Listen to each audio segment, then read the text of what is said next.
Uh, Good morning, class 10th. Today I am starting a fresh chapter of economics, that is lesson number 2, sectors of Indian economy. Although in class we have started chapter number 1, that is development, but here I am starting this chapter because in all the other sections this chapter has been covered up to different levels. So I was a bit confused from where to start. Now, my next chapter, lesson number 2, is sectors of Indian economy. When I talk about sectors of Indian economy, I would like to tell you that you can see there are different people around us and all of them are working. This concept you have done in your class 9th when you did economic activities. Remember, we classify all the activities into 2 different sections. Number 1, economic activities are those which give income in return. कोई भी काम करने से अगर हमें पे मिलती है, रेम्यूनरेशन मिलता है, उसे हम इकोनॉमिक एक्टिविटी कहते हैं. अब ये इकोनॉमिक एक्टिविटीज जो हैं कुछ गुड्स प्रोड्यूस करती हैं, कुछ सर्विसेज प्रोड्यूस करती हैं, and they are happening every minute. For example, right now Lakshmi ma'am is teaching class 10th. I am doing this because I am a paid teacher in Tagore Public School. Whatever I do, I get remuneration in return. So, कुछ goods और कुछ services. Right now I am providing services. जब हम इन activities को एक साथ club कर देते हैं तो हम इन्हें सेक्टर्स कहते हैं. They are generally of one kind. For example, I am teaching. Similar, you can say doctors. Similar, you say administration. Similar, you say banking. We are providing services. So, we are working in service sector. We are producing services. We are not producing goods.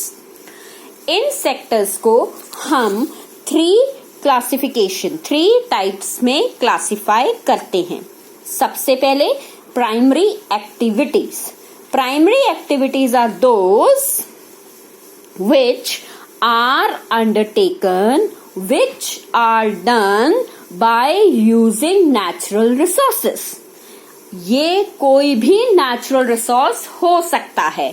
It may be land, it may be soil, it may be any animal, it may be any bird. कोई भी natural प्राकृतिक का साधन का इस्तेमाल करते हुए अगर हम कोई कार्य कर रहे हैं. इसमें प्राइमरी एक्टिविटीज में मैंने एग्जाम्पल लिया है cultivation of cotton. Cotton raw cotton है, आप कॉटन नहीं पहनते हो, आप कॉटन से बने हुए कपड़े पहनते हो. और ये क्लासिफिकेशन भी नेचुरल फैक्टर्स के ऊपर डिपेंडेंट है.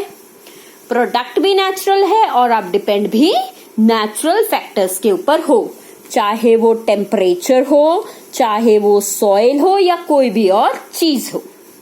Similarly the second example is diary.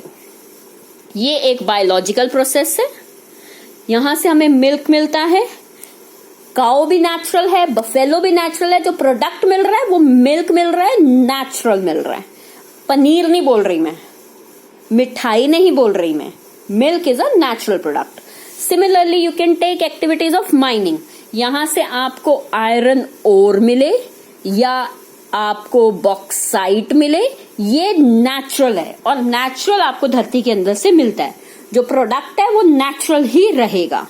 यानी कि ये वो सारे एक्टिविटीज से हमें जो प्रोडक्ट मिलता है, it forms a base for all the other products, ताकि हम आगे दूसरे प्रोडक्ट्स को बना सकें.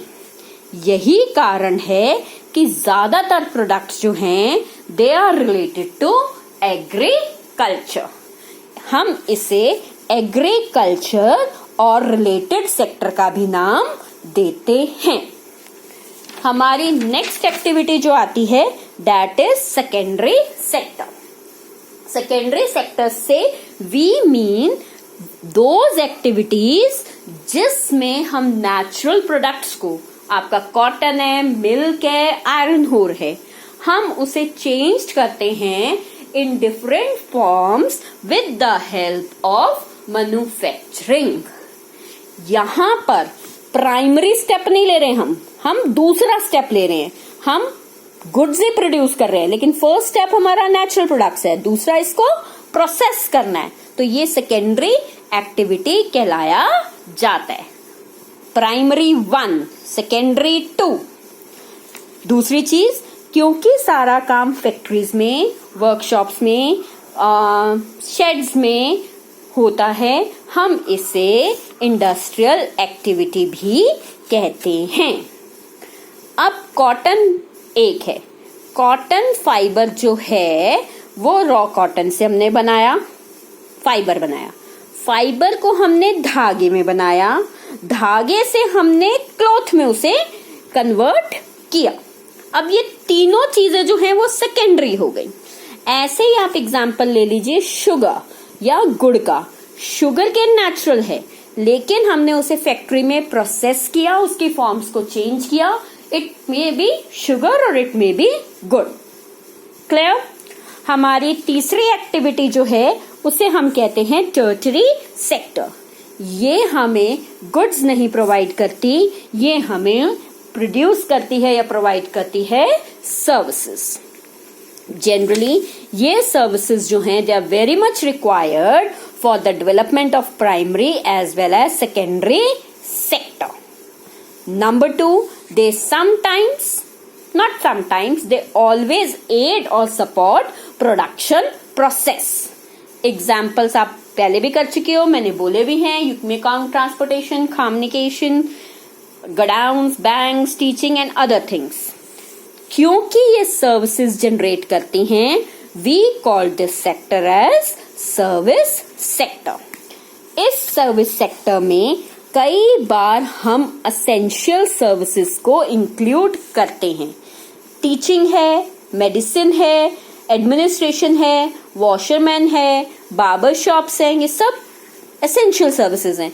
इनके बिना हमारा गुजारा नहीं हो सकता। सिमिलरली कुछ नई सर्विसेज भी इसके अंदर राइट नाउ हमने इंक्लूड की हैं, जिसमें आपके इंटरनेट कैफेज आते हैं, एटीएम बूथ आते हैं और कॉल सेंटर्स इंक्लूड किए जाते हैं। So today we have done the meaning of sectors plus classification of sectors. It is given in your page number 19 and 20. Please thorough reading कर लीजिएगा. Thank you class.